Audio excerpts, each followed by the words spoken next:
what chapter number 5 deals with is कि specialized environment. So कभी कभी क्या होता है, अपन जो एप्लीकेशन बनाते हैं तो वो एक स्टैंड अलोन एप्लीकेशन होता है या वेब बेस्ड होता है या रियल टाइम होता है। ठीक है, तो तीन टाइप के एप्लीकेशन होते हैं। एक होता है स्टैंड अलोन, तीन चार टाइप के होते हैं रादर। तो एक होता है स्टैंड अलोन एप्लीकेशन। ओके, तो जैसे अपना रेलवे का जो बुकिंग रहता है,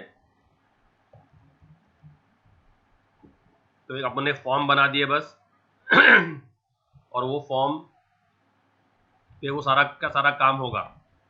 ठीक है, अगर आपने ये एप्लीकेशन डाउनलोड कर लिए हैं तो आपको इंटरनेट की भी ज़रूरत नहीं है उसको एक्सेस करने के लिए। फिर अगर आपको कोई ई कॉमर्स ऐप बनाना है तो उसके लिए फिर आपका लगेगा स्टैंड वेब बेस्ड एप्लीकेशन।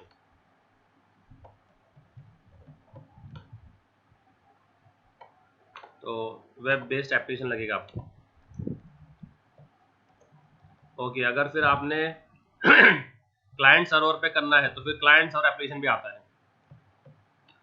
तो कुछ सर्वर रहते हैं, एक सर्वर रहता है और फिर कुछ क्लाइंट रहते हैं उसके।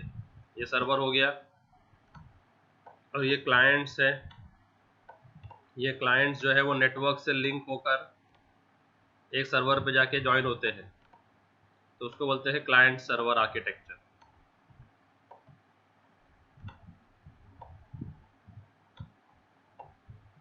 तो ये क्लाइंट सर्वर वाले एप्लीकेशन होते हैं। और कुछ ऐप होते हैं, एप्लीकेशन होते हैं जो रियल टाइम होते हैं, यानी जो इसमें रिस्पांस इमीडिएट चाहिए अपने को, नैनो सेकेंड्स के अंदर रिस्पांस चाहिए। अगर नैनो सेकेंड में रिस्पांस आता है तो काम का है, अगर रिस्पांस बाद में आता है तो कुछ काम का नहीं है। उसको बोलते हैं रियल टाइम सिस्टम्स। तो अभी इनको कैसे टेस्ट करेंगे, तो इनका सबका टेस्टिंग अलग अलग टेक्नोलॉजी है। The methodology to test a standalone application is different than web based. Web based is different to client server and client server is different to real time. So वो discuss हुआ है इस chapter में कि कैसे अलग अलग टेक्निक्स उन्होंने अपनाए हैं। So how do you test all the software of different environments? Okay, so पहले UI टेस्टिंग कैसे करते हैं। ठीक है, तो UI के अंदर जो कंपोनेंट्स रहते हैं उसको टेस्ट करने का रहता है अपने को। तो अगर आपने कोई UI बनाया है, जैसे अपने कोई, अब ये UI दोनों में बनता है। ये GUI जो है स्टैंड अलोन में भी बनता है, वेब बेस में भी बनता है। इसके लिए आपको ब्राउजर लगता है ओपन करने के लिए, और इसको आपको अपने OS पे इंस्टॉल करना पड़ता है। ठीक है, सो UI के अंदर क्या क्या कंपोनेंट्स रहते हैं अपने, टेक्स्ट बॉक्स रहता है, लेबल, रेडियो बटन और चेक बॉक्स, नहीं वो सब कंट्रोल जो आते हैं। सो ये कैसे सारे के सारे कंट्रोल कैसे आपको टेस्ट करना है कि टेक्स्ट बॉक्स के अंदर जो है अगर अपने कोई लिमिट स्पेसिफाई की है कि जो है मोबाइल नंबर 10 डिजिट का चाहिए, 10 कैरेक्टर्स का, तो वो 10 कैरेक्टर्स का हो रहा है क्या, लेबल के ऊपर स्पेलिंग बराबर है क्या, ये सब चीज़ें अपने को टेस्ट करनी होती है। तो वो अपना UI टेस्टिंग होता है। ओके, तो ग्राफिकल यूजर इंटरफेस प्रेजेंट्स, तो कैरेक्टरिस्टिक्स ऑफ UI टेस्टिंग। तो ये अपने एक UI का फॉर्म बनाया है, तो ये एक मैसेज बॉक्स आ रहा है, तो मैसेज बॉक्स के ऊपर प्रॉपर मैसेज प्रिंट हो रहा है क्या, आइकन बराबर आ रहा है क्या, इन्फॉर्मेशन के ऊपर इन्फॉर्मेशन वाला लोगो, वार्निंग के लिए वार्निंग वाला लोगो, और कुछ क्रिटिकल टास्क पे क्रिटिकल टास्क वाला लोगो। तो ये अपने को UI में देखना होता है। तो when you use check boxes instead of option button, तो यहाँ पर जो है वो, अगर मुझे जेंडर लेना है यूजर से, तो जेंडर के लिए मैं क्या लूंगा, चेक बॉक्स लूंगा कि रेडियो बटन लूंगा। हाँ भाई, जेंडर के लिए क्या लेंगे आप, चेक बॉक्स क्या रेडियो बटन। तो चेक बॉक्स के अंदर दोनों भी टिक कर सकते हैं, ये ऑप्शन मिलता है। और रेडियो बटन में आपको एक ही टिक कर सकते हैं। तो जेंडर के लिए क्या लेंगे हम लोग, हाँ, तो वो सब टेस्टिंग करना कि भाई क्या क्या कंट्रोल बराबर इस्तेमाल हुए हैं क्या, मैसेज बराबर आ रहे हैं क्या, ठीक है। तो use of check box instead of option button, और फिर ये वार्निंग मैसेजेस बराबर आ रहे हैं क्या, ठीक है।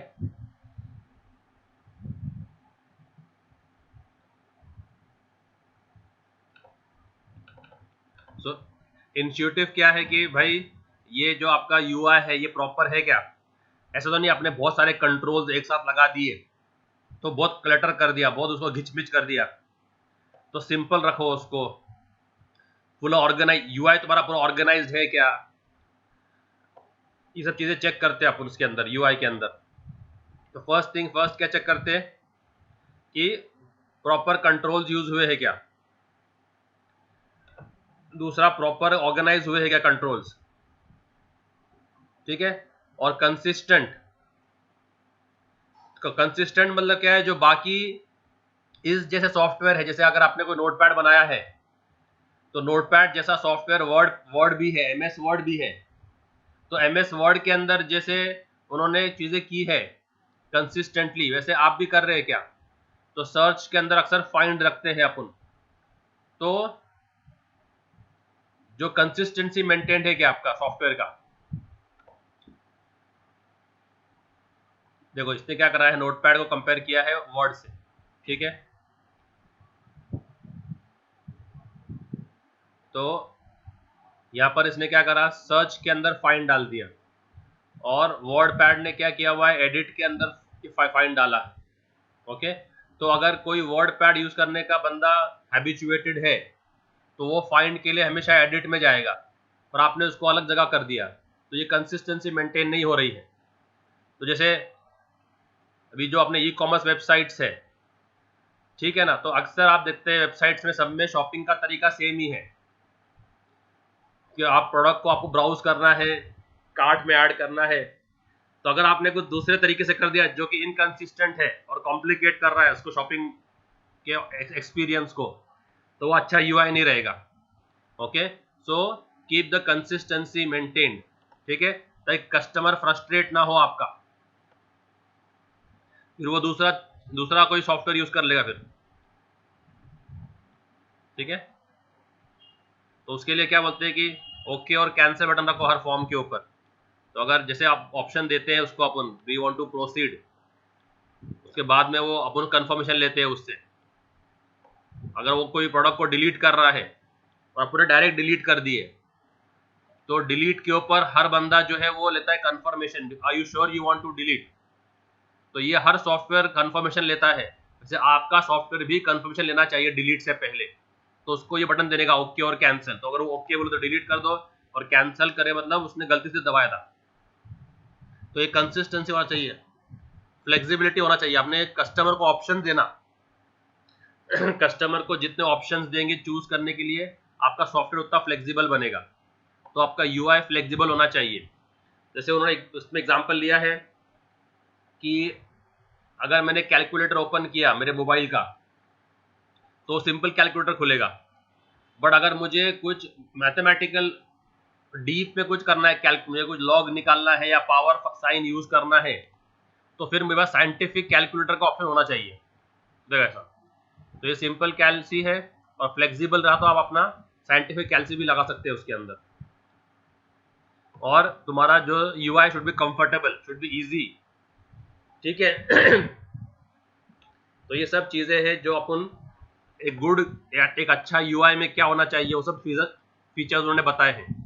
एक अच्छा यूआई में क्या क्या एट्रीब्यूट्स होना चाहिए, कि एक अच्छा यूआई कंफर्टेबल होना चाहिए, एक अच्छा यूआई फ्लेक्सिबल होना चाहिए, एक अच्छा यूआई कंसिस्टेंट होना चाहिए, एक अच्छा यूआई इंट्यूटिव, और एक अच्छा यूआई जो है वो स्टैंडर्ड्स को फॉलो करना चाहिए।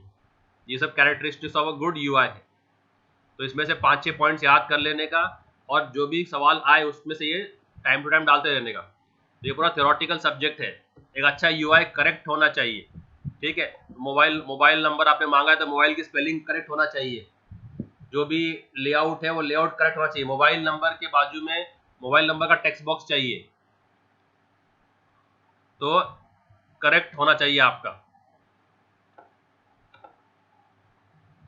और वो यूजफुल होना चाहिए, वरना आपने इतना अच्छा बनाया पर यूजफुल ही नहीं है वो। तो इससे अच्छा है कि इट शुड बी यूजफुल। तो ये सब फीचर्स जो है वो एक अच्छे यूआई के है। ठीक है, तो advantage of good UI testing, तो ये सारे फीचर्स ऊपर लिख देने का कि गुड यूआई टेस्टिंग से क्या होगा। गुड यूआई टेस्टिंग से आपका प्रोडक्ट जो है वो करेक्ट बनेगा, आपका प्रोडक्ट कंफर्टेबल बनेगा, आपका प्रोडक्ट फ्लेक्सिबल बनेगा। यही फीचर्स लिख के आना है, तो कोई रट्टा मारने वाली चीज़ नहीं है। पॉइंट्स अच्छे से 4-5 पॉइंट्स याद रख लो और उसी के बेस पे करते रहो। अब टाइप्स ऑफ यूआई, अब यूआई दोनों में आता है, यूआई दोनों में आता है, स्टैंड अलोन में भी आता है। इसको बोलते हैं वेब, इसको बोलते हैं फॉर्म्स। क्या बोलते हैं इसको? इसको फॉर्म बोलते हैं, विंडोज फॉर्म बोलते हैं इसको। क्या बोलते हैं? जो तुम्हारे डॉट में बनाते हैं ना, आप लोग डॉट में बनाते हैं, विंडोज फॉर्म। और ये अपना वेब बेस्ड क्या है? वेब वेब तुम्हारे वेब पेजेस है ये। तो यूआई दोनों में आता है, विंडोज फॉर्म में भी आता है, वेब पेजेस में भी आता है। पर यहाँ पर स्टैंड अलोन एप्लीकेशन में बनता है, यहाँ पर वेब बेस्ड एप्लीकेशन बनता है। तो वो यूआई दोनों में आता है, विंडोज में भी आता है और वेब बेस्ड में भी आता है। अब उसके क्या क्या कंपोनेंट्स हैं, वही जो अपन देख रहे थे इधर कि जो है वो, एक मिनट, कॉल आ रहा है। तो ये वेब बेस्ड के यूआई के अंदर दोनों में यूआई आता है। ठीक है, आपको मैं दिखाता हूँ दोनों का डिफरेंस क्या है दिखने में। तो इसको बोलते हैं विंडोज फॉर्म्स। तो ये एक सॉफ्टवेयर रहता है, उसमें बहुत सारे फॉर्म्स आपको डिज़ाइन करने पड़ते हैं। ये VB.NET ये सब हेल्प करते हो इसे फॉर्म बनाने के लिए। तो अब ये फॉर्म के अंदर किसका जो टेस्टिंग होता है, ये यूआई का। तो आपका जो है यूआई करेक्ट है, यूजफुल है, फ्लेक्सिबल है, स्टैंडर्ड्स फॉलो कर रहा है ना, इंट्यूटिव है, वो सब चीज़ें होना चाहिए इसके अंदर। तो दिखने में अच्छा होना चाहिए। और ज़्यादा इसने वो बहुत ज़्यादा क्लटर कर दिया है, इसने बहुत ज़्यादा इन्फॉर्मेशन एक पेज पे डाल दिया है। तो कोई सीनियर सिटीजन रहेगा ना, वो सीनियर सिटीजन इसको प्रॉपरली नहीं नेविगेट कर पाएगा। बहुत ज़्यादा उसने डिस्प्ले भी उसी फॉर्म पे कर रहा है और सब कुछ उसी फॉर्म पे एक्सेप्ट कर रहा है। तो ये क्लटर बहुत ज़्यादा कर दिया है इसने। तो वो ये पूछ रहे हैं कि कैसे आपने को एप्लीकेशन को बनाना है। तो इसे सारे कंट्रोल्स को उसमें यूज़ करते हैं अपन, रेडियो बटन, चेक बॉक्स। ठीक है, तो ये एप्लीकेशन रहता है, तो उस पर डबल क्लिक करते हैं तो उसका आइकन पे तो चालू हो जाता है। तो उसका आइकॉन बराबर बनाया है कि आपने, और जब उस पर डबल क्लिक करें तो पूछता है, do you want to, are you sure you want to start the application. आपने कोई शॉर्टकट्स दिए क्या उसको ओपन करने के लिए।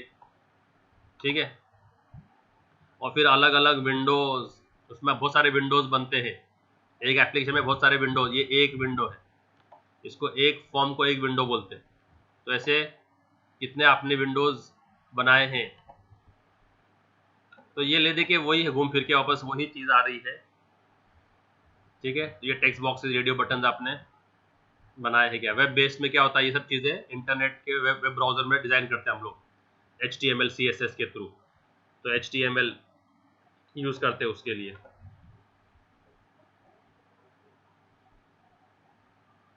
ठीक है, तो फिर जो आपने फॉर्म्स बनाए हैं, अब उसको टेस्ट करना है। तो उसके लिंक्स काम कर रहे क्या, हाइपर लिंक्स बराबर काम कर रहे क्या। आपने होम पेज का लिंक दिया है तो उसके क्लिक पे वो होम पेज पे लेके जा रहा है क्या। ठीक है, आपने बाकी जितने भी हाइपर लिंक्स बनाए हैं वो सब बराबर उस किसी करेक्ट फॉर्म पे लैंड कर रहे क्या। तो उसका टेस्टिंग करते हैं। ठीक है, और फॉर्म्स को टेस्ट करते हैं कि लेबल्स करेक्ट है क्या। ठीक है, डेटा टाइप बराबर मैच कर रहे हैं क्या, कि मैंने मोबाइल नंबर लिखा है या एज लिखा है, अब वो एज जो टेक्स्ट बॉक्स है उस टेक्स्ट बॉक्स का नाम T1 है। अब T1 टेक्स्ट बॉक्स का डेटा जो मैं स्टोर कर रहा हूँ मेरे एप्लीकेशन में, वो इंटीजर में ले रहा हूँ क्या, डबल में ले रहा हूँ क्या, स्ट्रिंग में ले रहा हूँ। तो वो डेटा टाइप मैच होना चाहिए कि भाई ये जो टेक्स्ट बॉक्स है रिटर्न कर रहा है इंटीजर और मैं इसको होल्ड कर रहा हूँ कैरेक्टर में या स्ट्रिंग में, तो वो एप्लीकेशन मिसमैच हो जाएगा। तो प्रॉपर लेबल्स करेक्ट है क्या, डेटा टाइप्स करेक्ट है क्या। ठीक है, डिफॉल्ट वैल्यूज को डालना है क्या आपको।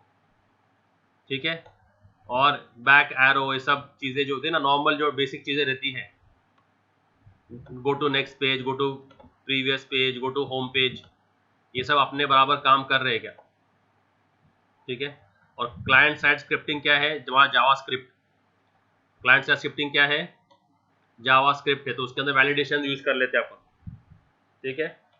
और ये डिजाइन हमारे किसमें बनते हैं, HTML के अंदर, तो ये तुम्हारा UI बन जाता, ये तुम्हारा क्लाइंट साइड वैलिडेशन स्क्रिप्ट बन जाते, ठीक है। अगर कोई पॉपअप विंडो आ रहा है तो पॉपअप विंडो प्रॉपर साइज का है क्या, प्रॉपर पोजीशन पे खुल रहा है क्या, पता चला पॉपअप विंडो एक्सट्रीम राइट में खुल रहा है, एक्सट्रीम लेफ्ट में खुल रहा है, छोटा सा साइज का आ रहा है, तो उस विंडो का साइज बराबर है, प्रॉपर पोजीशन पे खुल रहा है, ठीक है। अगर पॉपअप विंडो पूरे पूरे फॉर्म को कवर कर रहा है, वैसा नहीं होना चाहिए। पॉपअप विंडो क्या होता है, छोटा जगह कवर लेता है फॉर्म के ऊपर, तो popup window should not cover the original web page, ठीक है। और फिर कुकीज, तो कुकीज क्या रहते हैं, जो यूजर लॉग्ड इन है, जिसका सेशन चल रहा है, उसकी कुछ इंफॉर्मेशन स्टोर करता है, तो आपका एप्लीकेशन कुकीज जनरेट करता है, तो वो सही कुकीज जनरेट कर रहा है क्या नहीं कर रहा है, वो हम टेस्ट कर सकते हैं। तो हम कुकीज को डिलीट करके, कुकीज को करप्ट करके एप्लीकेशन को रन कर सकते हैं।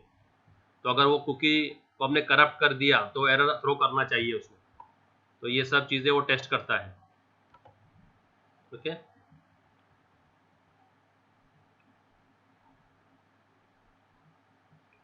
तो वेब एप्लीकेशन के अंदर ज़्यादा काम में आता है ये, तो वेब एप्लीकेशन टेस्टिंग के अंदर कुकीज को टेस्टिंग किया जाता है। तो एक अगर शॉपिंग कार्ट चालू है, अगर बता रहा है कि एक बंदा लॉग्ड इन है और वो शॉपिंग कर रहा है और उसने कुछ प्रोडक्ट्स कार्ट में ऐड किए हैं, ओके, तो एक कार्ट में मैक्सिमम मिनिमम कितने प्रोडक्ट हम प्लेस कर सकते हैं, वो सब चीज़ें उस कुकी में स्टोर हो रही है। उसने चेकआउट कर दिया है क्या नहीं कर दिया है, ठीक है। अगर कार्ट में से कुछ वो डिलीट कर रहा है कि प्रॉपर डिलीट हो रहा है कि नहीं हो रहा है, तो वो लॉग्ड इन यूजर का पूरा इंफॉर्मेशन वो सेशन में और वो कुकी में स्टोर होता है,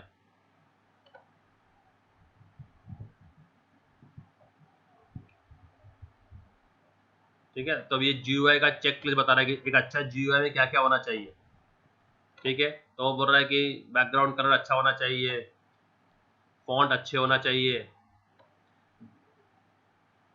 ठीक है, अलाइनमेंट अच्छा होना चाहिए, फॉर्म्स का साइज अच्छा होना चाहिए, ये सब चीज़ें, एक अच्छे UI में स्पेलिंग करेक्ट होना चाहिए। अगर कोई एरर मैसेज आ रहा है तो एरर मैसेज का स्पेलिंग बराबर होना चाहिए, और सारे के सारे विंडोज़ के डायलॉग बॉक्सेस के बैकग्राउंड कलर सब सेम होना चाहिए। ऐसा नहीं है कुछ का बैकग्राउंड कलर वाइट है, कुछ का ग्रे है, कुछ का अलग कलर है, तो ये सब चीज़ें जो है दिखने में अच्छी लगती है। एस्थेटिक मतलब दिखने में अच्छा। तो जो मोटरसाइकिल बनाते हैं कंपनी, जो कार्स बनाते हैं कंपनी, वो कार्स का एस्थेटिक्स पे बहुत ध्यान देते हैं। एस्थेटिक मतलब वो कार अच्छी दिखना चाहिए, प्रेजेंटेबल दिखना चाहिए, अट्रैक्टिव दिखना चाहिए। तो वैसे UI के अंदर आपका जो UI है वो अट्रैक्टिव होना चाहिए, ये बोलते हैं, ठीक है। नेविगेशन मतलब जो नेक्स्ट बटन, प्रीवियस बटन, आपने कुछ मेन्यूज बनाए हैं, तो मेन्यूज पे वो उस मेन्यू पे क्लिक करेगा तो उस फॉर्म पे जाएगा, तो मेन्यूज बराबर है क्या, उस होम पे क्लिक करने पर होम पे जा रहा है क्या, लॉग आउट पे क्लिक करने पर लॉग आउट हो रहा है क्या, वो सब मेन्यूज प्रॉपर काम कर रहे हैं क्या, ठीक है। और अभी ये आता है क्लाइंट सर्वर आर्किटेक्चर, तो अभी अपन ने ये टेस्टिंग कर लिए कि UI टेस्टिंग कर लिए वेब विंडोज फॉर्म का और वेब पेजेस का। अब क्लाइंट सर्वर, तो क्लाइंट सर्वर में क्या होता है, नेटवर्क एक बहुत बड़ा रोल प्ले करता है, तो ये जो है ये नेटवर्क है क्लाइंट सर्वर में। तो आपका क्लाइंट सर्वर का नेटवर्क में भी फिर इशू आता है कभी कभी, तो उसमें नेटवर्किंग भी टेस्टिंग करना पड़ता है अपने को, ठीक है। तो क्लाइंट सर्वर में ये एग्जाम्पल डायग्राम ड्रॉ करने का, जैसे वो पूछता है क्लाइंट सर्वर, तो सबसे पहले डायग्राम ड्रॉ करके आ जाने का, देखो ये क्लाइंट 1, क्लाइंट 2, क्लाइंट 3 सर्वर और ये नेटवर्क है, तो जहां हो सके अपने मन घड़त डायग्राम बना के आ जाने का अच्छे से, ठीक है। तो क्लाइंट सर्वर जब कोई एप्लीकेशन हो तो उसके अंदर अपने को क्या क्या चीज़ें टेस्ट करनी पड़ती है, ठीक है। तो ये client server architecture, CS architecture, ठीक है।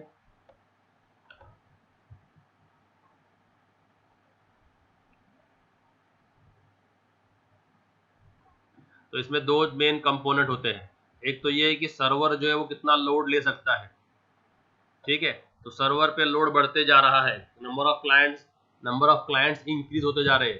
तो नंबर ऑफ क्लाइंट्स इंक्रीज हो रहे मतलब सर्वर पे लोड बढ़ते जा रहा है। ठीक है, तो सर्वर कितना लोड ले सकता है वो टेस्ट करना है। ठीक है,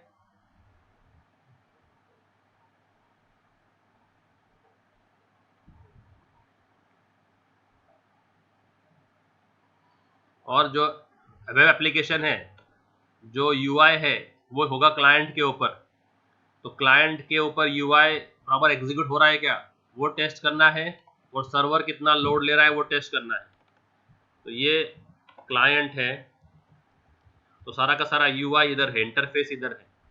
तो क्लाइंट के ऊपर यूआई प्रॉपर लोड हो रहा है क्या, ठीक है, और प्रॉपर वर्क कर रहा है क्या। तो एक ये टेस्ट करना होता है, और सर्वर के ऊपर टेस्ट करना होता है कि सर्वर का लोड, जैसे जैसे लोड इंक्रीज हो रहा है तो सर्वर का परफॉर्मेंस खराब हो रहा है क्या। तो सर्वर को हम लोग उस पर टेस्ट करेंगे। तो जब 3 क्लाइंट थे तो प्रॉपर अच्छा काम कर रहा था सर्वर। जब 300 क्लाइंट हो गए तो सर्वर का रिस्पॉन्स बहुत स्लो हो गया, तो फिर वो टेस्टिंग करना है। तो ये 2 टाइप की टेस्टिंग अपन कर देंगे सर्वर क्लाइंट सर्वर आर्किटेक्चर में। ठीक है, क्लाइंट सर्वर टेस्टिंग प्रोसेस। फिर वही चीज़ें हैं, पहले तो फंक्शनैलिटी। तो फंक्शनैलिटी में क्या करेंगे, सर्वर अपना प्रॉपर काम कर रहा है क्या, और क्लाइंट अपना प्रॉपर काम कर रहा है क्या। तो सर्वर के प्रोसेसिंग सर्वर कर रहा है क्या नहीं, और क्लाइंट पे यूआई प्रॉपर विजिबल हो रहा है क्या। तो दोनों की फंक्शनैलिटी इंडिविजुअल टेस्ट करेंगे, और फिर दोनों को इंटीग्रेट करके टेस्ट करेंगे। अब नेटवर्क भी इसमें आ गया कि अभी सर्वर से क्लाइंट को रिक्वेस्ट भेजेंगे, और देखेंगे कि सर्वर का रिक्वेस्ट जो है वो कितनी देर में प्रोसेस कर रहा है और कितनी देर में रिस्पॉन्स भेज रहा है। तो पहले individual testing of the components, फिर इंटीग्रेट करके पूरे के पूरे कंपोनेंट को टेस्ट करेंगे।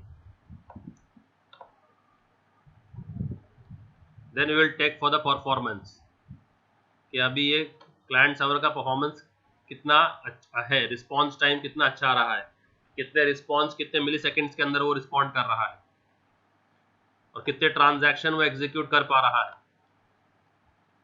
तो फिर ये सब टर्म्स आप याद कर लो। जब वो पूछेंगे क्लाइंट सर्वर का, तो पहले तो डायग्राम ड्रॉ करके आने का, और फिर डायग्राम ड्रॉ करने के बाद में ये बता देगा कि भाई क्लाइंट पे क्या चीज़ें होती है, सर्वर में क्या चीज़ें होती है। और फिर ये सब टर्म्स उसके याद किए। पहले तो इंडिविजुअल फंक्शनैलिटी टेस्ट करेंगे, फिर इंटीग्रेशन टेस्ट करेंगे, ओके, फिर परफॉर्मेंस। तो ये देखो, ये कंपोनेंट टेस्टिंग है। तो कंपोनेंट टेस्टिंग क्या है, क्लाइंट को अलग और सर्वर को अलग। Will be testing the client and server separately, और different test plan should be created, separate test plan should be created for server and client in explicitly. ठीक है, और इंटीग्रेशन टेस्टिंग क्या है, अब दोनों को अलग अलग टेस्ट कर लिया, सक्सेस हो गया, अब दोनों को ज्वाइन करके नेटवर्क में फिर टेस्ट करने का, उसको बोलते हैं इंटीग्रेशन टेस्टिंग। तो अभी कम्युनिकेशन भी टेस्ट होगा। अभी क्या है, जो कम्युनिकेशन मीडियम है, जो नेटवर्क है, वो भी टेस्ट होगा अभी। और वही वापस आ गया परफॉर्मेंस टेस्टिंग, कंकरेंसी मतलब कितने पैरेलल क्लाइंट्स में ऐड कर सकता। तो मैं जैसे जैसे क्लाइंट्स को ऐड करते जा रहा हूँ, परफॉर्मेंस कैसा है वो चेक करने के लिए इसको कंकरेंसी टेस्टिंग। वो क्या हो रहा है, चेक करना how a system behaves when multiple users में बी एक्सेसिंग। तो जैसे जैसे मैं यूजर्स को बढ़ाते जाता हूँ तो सिस्टम कैसे बिहेव कर रहा है, वो कंकरेंसी टेस्टिंग है। ठीक है, डिजास्टर रिकवरी क्या हो गया कि अगर मेरा जो है सर्वर क्रैश हो गया, अब मेरा सर्वर जो क्रैश हो गया तो जो रनिंग ट्रांजैक्शंस थे वो रिकवर कैसे होंगे, वो डेटा कैसे रिकवर होगा, ताकि बिजनेस चलता रहे, बिजनेस रुके नहीं। ठीक है, तो अगर आईसीआईसीआई बैंक का एक सर्वर है मुंबई में, और मुंबई में जो है लेट से तेज बारिश आ गई, और वो जो बिल्डिंग है वो बिल्डिंग पूरी की पूरी जो है वो पानी में डूब गई, तो अभी वो सर्वर तो मेरा क्रैश हो गया, पर मेरा बिजनेस चलते रहना चाहिए। तो उसके लिए क्या आपने प्रिकॉशंस किए हैं, तो हम लोग बैकअप बनाते हैं, बैकअप सर्वर बनाते हैं। तो एक ही टाइम पे 2 मशीन्स पे सेम कोड रन होते रहता है, एक ही टाइम पे 2 मशीन पे कोड रन होता है। तो वो ट्रांजैक्शन 2 जगह रन हो रहा है पैरेलली, तो जितनी बड़ी कंपनी होती है वो उतना बैकअप बनाती है। तो कुछ कुछ कंपनी 3 बैकअप बनाती है कि मुंबई में भी रन हो रहा है वो सर्वर, बैंगलोर में भी रन हो रहा है सर्वर और चेन्नई में रन हो रहा है। तो एक ही कोड 3 जगह रन हो रहा है, मुंबई, बैंगलोर और सर्वर चेन्नई। तो अगर अभी मुंबई वाला जो है सर्वर डाउन है फॉर सम रीजन, कुछ मेंटेनेंस के लिए उसको शट डाउन किया है, तो बिजनेस कहाँ चलेगा अभी? तो बिजनेस चलता रहेगा क्योंकि बैंगलोर और चेन्नई का सर्वर भी ऑन है। तो वो टेस्ट करना है कि बिजनेस कंटिन्यूटी चलते रहना चाहिए। ठीक है,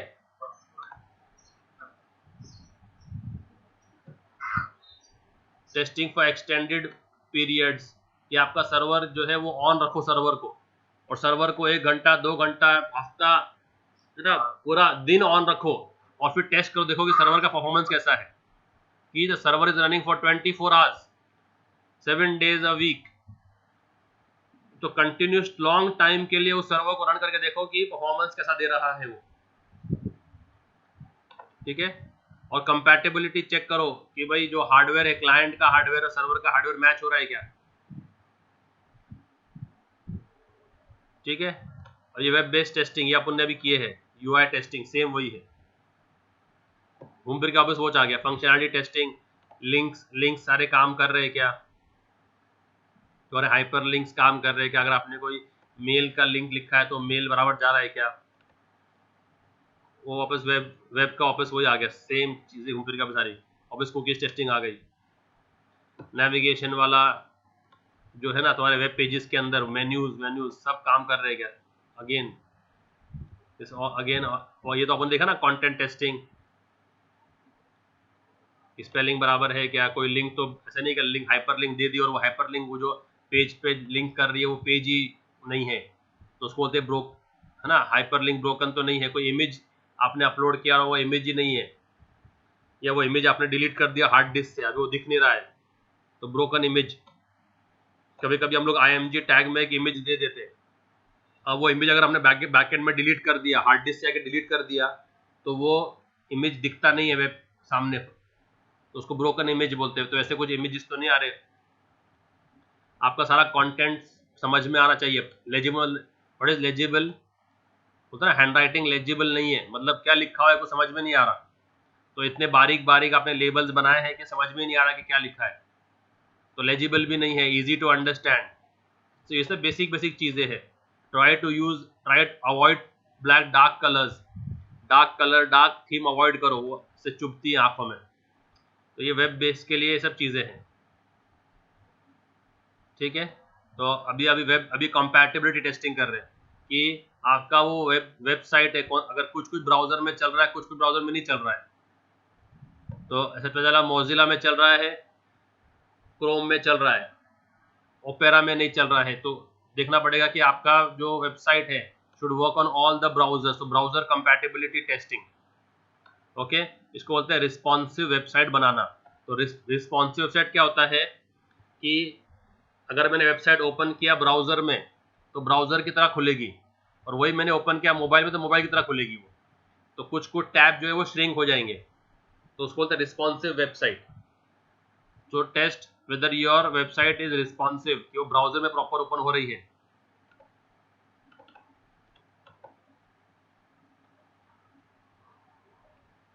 So browser compatibility, that our application should be compatible with all the browsers, OS our application should be compatible with all the OS। तो अपना एप्लीकेशन विंडोज पे भी रन होना चाहिए, मैक पे भी, एप्पल के उसमें भी, यूनिक्स पे, लिनक्स पे, सारे विंडोज पे रन होना चाहिए। और मोबाइल, अगर आपने मोबाइल एप्लीकेशन बनाया है so should work on all the mobiles, all the browsers which are supported by the mobile, तो ओपेरा है और क्रोम है और जो है। ठीक है, और डेटाबेस, सो अपने application should be supported by all the databases whichever we are using. तो डेटाबेस के अंदर वो काम प्रॉपर करना चाहिए, कि क्वेरीज एग्जीक्यूट प्रॉपर होना चाहिए, अपडेशन डिलीशन प्रॉपर होना चाहिए। ठीक है, और देखना कि कितना टाइम ले रहा है वो क्वेरी एग्जीक्यूट होने के लिए। और इंटरफेस क्या है तुम्हारा, यूआई टेस्टिंग। तो इंटरफेस के अंदर क्या हो गया कि आपका एप्लीकेशन जो है फ्रंट एंड से, फिर सर्वर से, फिर डेटाबेस, इन सब से कैसे ये 3 लेयर हो जाते तुम्हारे। तो ये जो इंटरफेसिंग समझ रहे, ये तुम्हारा फ्रंट एंड हो गया क्लाइंट साइड, फिर ये रिक्वेस्ट जाता है वेब एप्लीकेशन को, और फिर तुम्हारा वो करता है इंटरैक्ट डेटाबेस से। तो ये 3 चीज़ें हो जाती है। ये क्लाइंट हो गया जो कि रिक्वेस्ट भेजेगा सर्वर को, फिर तुम्हारा सर्वर है जो डेटा के लिए फेच रिक्वेस्ट भेजेगा डेटाबेस को। तो अपने जावा के अंदर ये डेटाबेस JDBC इधर आ जाता है।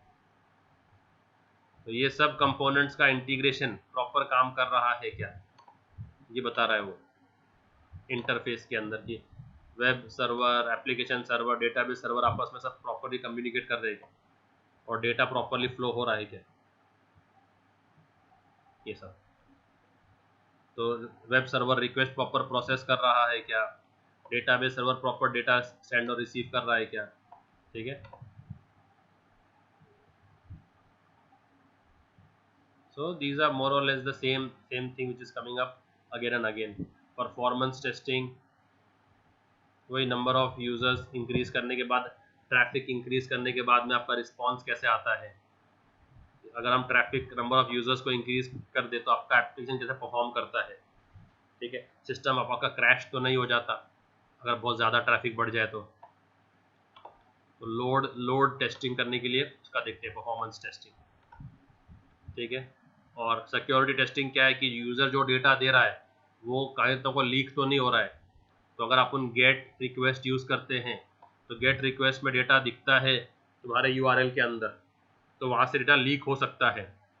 तो हम लोग पोस्ट रिक्वेस्ट यूज़ करेंगे जिसमें डेटा हिडन होके जाता है, ओके। तो HTTPS यूज़ करेंगे, HTTPS बोलते हैं HTTP सिक्योर्ड, ओके। तो ई कॉमर्स के अंदर अगर कोई बंदा अपना क्रेडिट कार्ड डिटेल्स दे रहा है तो वो प्रॉपर सिक्योर्ड है क्या नहीं। इससे अच्छा हम लोग क्या करेंगे, HTTP से अच्छा हम लोग HTTPS में स्विच करेंगे, S फॉर सिक्योर्ड, ओके। तो ये सब चीज़ें UI टेस्टिंग के अंदर काम आएगी, ओके। तो अगर कोई बंदा जो ऑटोमेटिकली लॉगिन कर रहा है बार बार, तो उसके लिए हम उसको कैप्चा जनरेट करेंगे बार बार। तो बार बार जब वो नया कैप्चा आएगा मतलब वो नया लॉगिन रिक्वेस्ट होगा ताकि नया सेशन इस्टेब्लिश हो जाए। तो वो कैप्चा जनरेट हो रहा है कि नहीं प्रॉपर, तो ये सब टेस्टिंग अपन करेंगे। और फिर लास्ट में आता है डॉक्यूमेंटेशन टेस्टिंग। तो जब हम सॉफ्टवेयर को हैंड ओवर करेंगे तो हम एक डॉक्यूमेंटेशन बनाएंगे सॉफ्टवेयर का कि सॉफ्टवेयर कैसे यूज़ करना है। तो वो डॉक्यूमेंटेशन प्रॉपर बना है क्या, वो डॉक्यूमेंट प्रॉपर बना है क्या, डॉक्यूमेंट को भी टेस्ट करेंगे कि वो terms and condition proper mentioned है क्या। पता चला क्योंकि हमने डॉक्यूमेंटेशन में अगर कुछ डाल दिया और हमने वो डिलीवर नहीं किया तो वो हमारे अगेंस्ट यूज़ कर सकते हैं उसको। तो इसके लिए प्रॉपर डॉक्यूमेंट को भी टेस्ट करेंगे और जो जो हमने फीचर्स डेवलप किए हैं उन फीचर्स को प्रॉपरली एक्सप्लेन करेंगे डॉक्यूमेंट्स के अंदर। तो वो डॉक्यूमेंटेशन टेस्टिंग सबसे लास्ट में होता है, नॉन टेक्निकल टेस्टिंग है। तो इसके लिए प्रोग्रामर की जरूरत नहीं है, नॉन नॉन प्रोग्रामर भी रहेगा, नॉन प्रोग्रामर भी ये कर सकता है डॉक्यूमेंटेशन टेस्टिंग। तो वो सब चेक करता है कि स्पेलिंग चेक बराबर है क्या, ग्रामर बराबर है क्या, सब नॉन टेक्निकल वाला काम वो करेगा वो,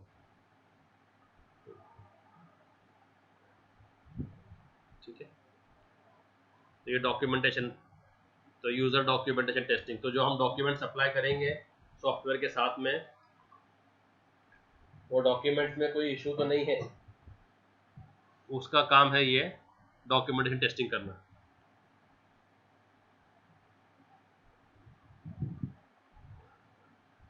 तो डॉक्यूमेंट्स में यूज़र मैनुअल रहेगा, how to do the installation रहेगा, ठीक है।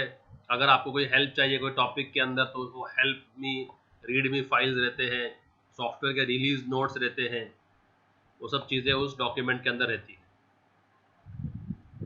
तो वो डॉक्यूमेंट प्रॉपर बनाने के लिए बोलते हैं डॉक्यूमेंट टेस्टिंग, ओके। तो उसका सिर्फ ज़्यादा करके स्पेलिंग चेक कर लो, ग्रामर चेक कर लो, टर्म्स एंड कंडीशन चेक कर लो, प्रॉपर वो डेटा जो है वो पैराग्राफ में है क्या नहीं, जो हमने बताया है कि इस पैराग्राफ में इस पेज पे ये कंटेंट है तो वो उस कंटेंट वो पेज पे है क्या नहीं। तो ये उसका बेनिफिट है कि आपका डॉक्यूमेंटेशन प्रॉपर हो जाता, उसका एडवांटेज है। एक अच्छा डॉक्यूमेंट बनेगा तो गारंटीज रिलायबिलिटी एंड इंटीग्रिटी, ठीक है। और आपको मिनिमम सपोर्ट देना पड़ेगा, अगर आपका डॉक्यूमेंटेशन अच्छा है, तो अगर आपने जिसमें लिखा हुआ है कि भाई हेल्प मी और रीड मी, अगर आपने अच्छे से बनाया है तो बार बार आपको फ़ोन नहीं करेगा वो क्लाइंट कि भाई ये इशू आ रहा है। वो खुद ही डॉक्यूमेंटेशन पढ़ के, हेल्प मी रीड मी फाइल पढ़ के वो आगे बढ़ सकता है। और जो नए नए प्रोग्रामर्स है और नए नए टेस्टर्स है, वो डॉक्यूमेंटेशन देख के जो है ना लर्न कर सकते हैं। और कस्टमर को कम ट्रेनिंग लगती है, कस्टमर को कम लगती है ट्रेनिंग। अगर डॉक्यूमेंटेशन अच्छा बना है तो डॉक्यूमेंटेशन से कस्टमर खुद समझ सकता है कि क्या है।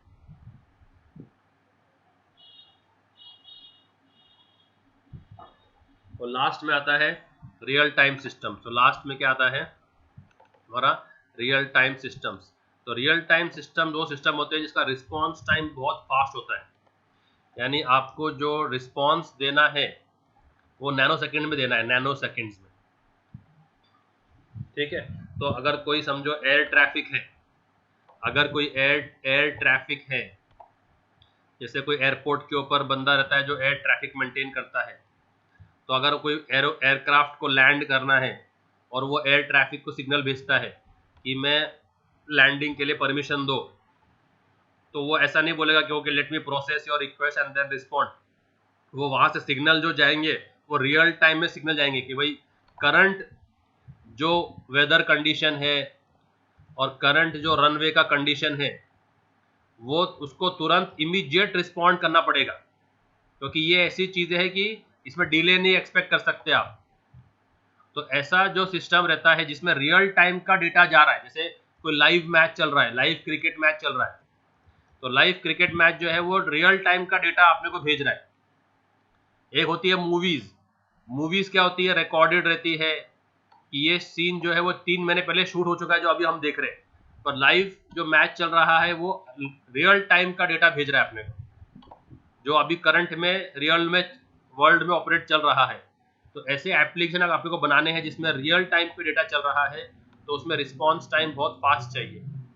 तो ऐसे एप्लीकेशन को बोलते हैं रियल टाइम एप्लीकेशंस। ठीक है, इसमें भी जो है ना soft real time system, hard real time system दो होते हैं।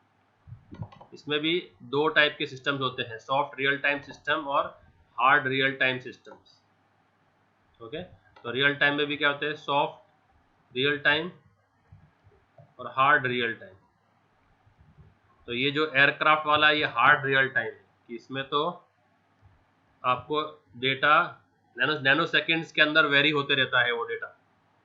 ओके, तुम्हारा स्टॉक मार्केट का जो डेटा है, जो रियल टाइम में अभी जो स्टॉक ट्रेडिंग हो रहा है, तो एक एक सेकंड के अंदर डेटा ऊपर नीचे होते रहता है।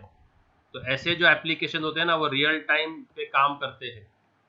तो उनको कैसे टेस्ट करना, उसके लिए ये रियल टाइम सिस्टम्स को कैसे टेस्ट करना। तो देखो ये एयर ट्रैफिक कंट्रोल, ओके, और ये रियल टाइम फोटो कॉपिंग, ये सब किसी एग्जांपल्स है रियल टाइम सिस्टम्स। तो इसका हार्डवेयर भी अलग होता है और इसका पूरा का पूरा लॉजिक भी अलग होता है रियल टाइम सिस्टम्स का। तो इसका एक शॉर्ट नोट याद कर लेना और बस खत्म, चैप्टर खत्म।